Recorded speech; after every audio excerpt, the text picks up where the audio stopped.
Good evening, guys. Welcome to Madrid Pundits, a channel for the Madridistas, by the Madridistas and of the Madridistas. आज का topic दो चीजों पे revolve करेगा. थोड़ा ट्रांसफर्स की बात करूंगा and I will talk about Barcelona as well, the referee situation.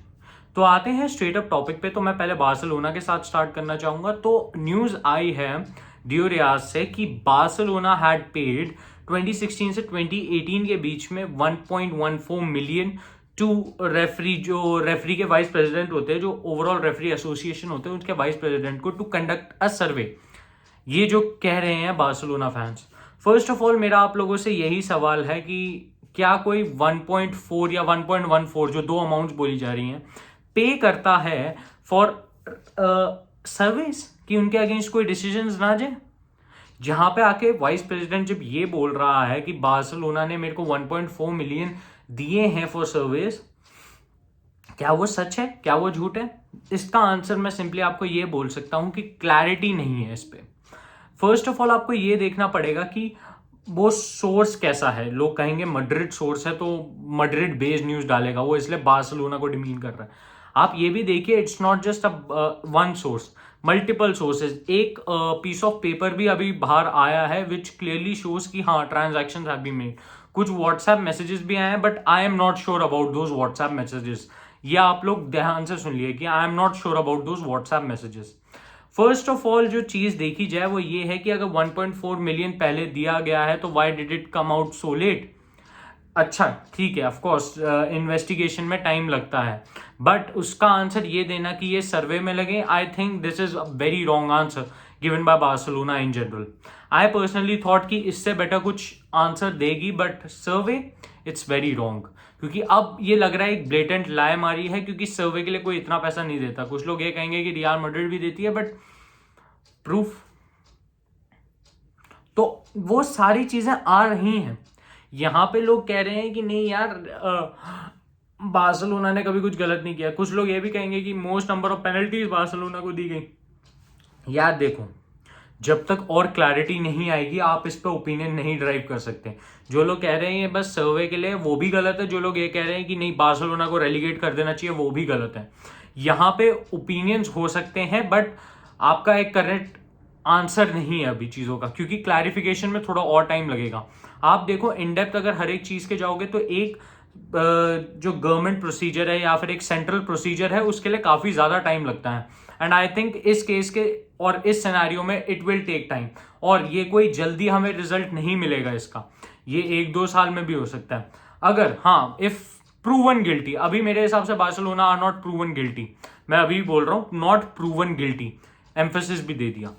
If they are proven guilty, I think they shouldn't be relegated, but a deduction should be there because deduction is what makes it more even, right? आप इनको relegate कर दोगे, आप अपनी आधे से ज्यादा watching गिरा सकते हो. And to be very honest, as a Real Madrid fan, I don't want Barcelona to get relegated. Of course, banter aside, ये क्लब्स बहुत जरूरी हैं कि compete करें so that La Liga is not a one team league. Of course, Atletico exist करती है, but Atletico is a third finishing team. Most probably.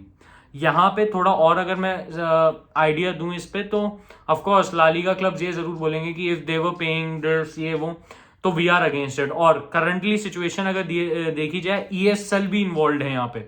क्यों? क्योंकि यूरोपियन सुपर लीग में Barcelona is also one of those main chairs जो involve थी. John Laporta has been a propagator and क्या बोलते हैं आप, प्रोप्राइटर बोल सकते हो of ESL, and which is clearly evident कि अब उनके अगेंस्ट थोड़ा ज्यादा स्टैंड लेंगी और यूएफए इसको फर्स्ट प्रायोरिटी पे रखेगी सो दैट उनको वो बार्सिलोना पे थोड़ी पकड़ जमा सके, क्योंकि उनके अगेंस्ट एक ईएसएल कंपटीशन डेवलप हो रहा है. अब थोड़ा बढ़ते हैं रियल मैड्रिड की न्यूज के ऊपर, that is real Madrid a monitoring FC. यहां पे कल एक न्यूज आती है और परसों भी यही आती है कि डूसन व्लाहोविच, जिनको हम लोग साइन नहीं करना चाह रहे थे, अब वो समर में एक टारगेट हो सकता है. क्वीचा कवात्सखेलिया और क्वीचा करवात्सखेलिया, आप दोनों वे से प्रोनाउंस कर सकते हैं नाम, is now a target for real Madrid. यहां पे एक चीज जो नोटिस करने की बात यह है कि लोग कह रहे हैं कि if Jude Bellingham doesn't come, क्या पेसिमिज्म आ गया है रियल मैड्रिड बोर्ड में कि जूड बेलिंगम अब लिवरपूल या फिर कोई इंग्लिश क्लब ही जाएंगे and not come to Real Madrid. मेरे को इसका लग रहा है yes, it's quite evident, because आप तभी ऐसी स्टेटमेंट देते हो कि if he doesn't come we'll get him, कि आप यू आर नॉट 100% श्योर कि this player is coming. Of course, after these Mbappe saga and all, no one can be 100% sure the signings have been made. But क्या real Madrid इतना ज्यादा vulnerable हो गया, क्या real Madrid इतना ज्यादा incompetent हो गया है कि वो आप क्लेम ही नहीं कर पा रहे प्लेयर्स? I doubt it. मैं आपको रियलिस्टिकली बोलूं, I doubt it. As a fan I will say कि नहीं, I still feel my team can do it and they can bring players. यहाँ पे क्विचा का आना makes no sense in my opinion. Of course एक बहुत बढ़िया प्लेयर है, बट वो भी एक लेफ्ट विंगर है बॉयज. अब विनीशियस को कैसे अकोमोडेट करोगे आप? क्या इन दोनों में से कोई ऐसा नहीं है जो ऑफ द बेंच आना चाहेगा? क्विचा भी एक रेगुलर स्टार्टर है and he has those numbers to prove he is a regular starter. Vinicius भी एक रेगुलर स्टार्टर है and he also has those numbers. What about Rodrigo as well? अब Rodrigo को कहाँ इंटीग्रेट करने का प्लान है, ये भी मेरे को नहीं समझ आ रहा. अब आते हैं थोड़ा डूसन व्लाहोविच पे, जो मैंने चीज स्टार्टिंग में बोली इसमें, इस पार्ट में, कि डूसन व्लाहोविच जो विंटर में नहीं आ रहे थे अब समर के टारगेट हो गए हैं. क्या विंटर में क्या कमी हो रही थी डूसन व्लाहोविच में जो अब वो समर के टारगेट हो? ऑफ कोर्स आपने बजटिंग की होगी 60 मिलियन का, आपको एंड्रिक भी पड़ गया, तो आपके पास और बजट नहीं बचा. चलो वो भी समझ लिया मैंने. तो क्या हुआ कि वो प्लेयर आप लोग साइन करना ही नहीं चाहते? वो हेजिटेंसी क्यों आ रही है? यहाँ पे यूवेंटस से लोन के लिए बात क्यों नहीं की गई? क्या हम लोग इतने ज्यादा अपने आप को एलीट समझ रहे हैं या फिर एलिटिज्म में रह रहे हैं कि नहीं भैया हम उसको उस लेवल का रेट करेंगे? यहाँ पे एक और चीज जो बहुत ज्यादा इंपॉर्टेंट है समझनी, वो ये है कि क्या रियल मैड्रिड ये ही सोच रही है कि मैं इस लेवल की टीम हूं कि मैं किसी से लोन पे प्लेयर्स नहीं लूंगी? आंसर इज सिंपल, नहीं हो सकता यार, नहीं हो सकता. This is very wrong. आप एक यूटोपिया तब तक नहीं खड़ा कर सकते जब तक आपके पास वो एप्ट अमाउंट ऑफ सब्सटेंसेस नहीं हो, और यूटोपिया नॉन एग्जिस्टेंट चीज है. यहाँ पे जो आप क्रिएट करना चाह रहे हो वो ये है कि भैया हम तो ऐसे ही खेलते हैं, हम वैसे ही खेलते हैं, हम लोग ये देख लेंगे वो देख लेंगे. व्लाहोविच को आपने विंटर में मना किया है, वो समर में हेजिटेंसी क्यों नहीं दिखाएगा एज अ प्लेयर? उसको नहीं लगेगा कि यार मेरी सेल्फ एस्टीम हर्ट हुई है? Of course Real Madrid doesn't come to ICA, वो every fan knows that, but देखो ना आप एक प्लेयर पर्सपेक्टिव से भी देखो. क्या वो प्लेयर के लिए वो गलत चीज नहीं है कि उसको एक बारी टीम ने किसी ने मना कर दिया and then now the team is coming? अब आगे थोड़ा और बढ़ता हूं मैं इसमें ना, और थोड़ा इन डेप्थ में जाते हैं. यहां पे एक और चीज जो बात आ रही है वो है Brahim. Brahim is set to return to Real Madrid और उसको एक्सटेंशन दिया जा रहा है 2027 तक. भाई मेरे को नहीं समझ आता ब्राहीम ने ऐसा क्या किया है कि वो रियल मैड्रिड रिटर्न करेगा, टीम इतनी बिलीव करती है. भाई कूबो पे क्यों नहीं किया आपने? What has कूबो not done? कूबो league में अच्छा खेल रहा है.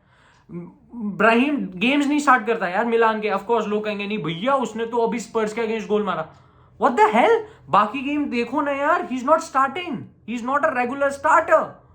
आपको अभी रेगुलर स्टार्टर चाहिए, आपको एक प्रॉपर राइट विंगर चाहिए इस टीम के लिए, आपको वो विड्थ वाला प्लेयर चाहिए. बिकॉज आपने अगर विनीशियस टोबास को इंटीग्रेट करना है, आपने डैनी कार्वाहाल को 1-2 साल और घिसना है, तो आपको एक राइट विंगर चाहिए. This team doesn't have a right winger. चलो मिडफील्ड की सिचुएशन आप तब भी सर्जियो अरिबास वगैरह से सफिस कर सकते हो. What about right winger? Do we really have a right winger in our team at this point? Answer is simply no. तो वो है, देखना पड़ेगा. आई डोंट नो इस पे क्या कह सकता हूं. तब तक के लिए हाला मैड्रिड, इन आदामास, हस्ता न फिनाल, वामोस रियाल, सू. आप सब लोग लाइक शेयर कमेंट पक्का करना. Bye, take care.